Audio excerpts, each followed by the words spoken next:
Bibliotecária. Bom dia. Bom dia. Qual é a sua opinião sobre o projeto de sala de leitura? A sala de leitura é das escolas, das EMEFs, né? E é um projeto excelente porque faz com que as crianças tenham contato com os livros de forma mais prazerosa, sem tanta obrigação, né?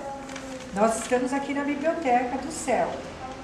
Então, aqui oficialmente trabalham os profissionais da leitura, os profissionais da informação, eu, Elaine, Terezinha. Então, nós vamos além de uma sala de leitura, né? Nós vamos para uma biblioteca que é igual a qualquer biblioteca no mundo todo. Você sempre gostou de livros? Sempre. Eu adoro ler, foi a minha primeira motivação aos 5, 6 anos. Então eu comecei a tomar contato com a leitura e é a minha paixão mesmo. Você já pensou em escrever um livro? Já pensei. Como ele seria? Ele seria infantil, porque eu adoro contos infantis, adoro tudo de Monteiro Lobato. Seria bem na área do encantamento.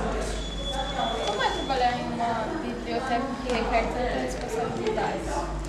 É muito gostoso, porque nós gostamos do que fazemos. Então, quando a gente gosta do que faz, você faz com prazer e você não sente o lado da responsabilidade.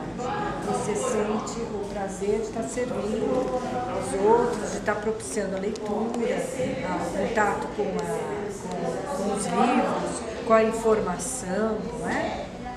Como foi fazer a abertura desse evento? Foi muito gostoso. Eu gosto de contar histórias e então eu acho que eu passo um pouquinho do amor pelos livros e pelas histórias.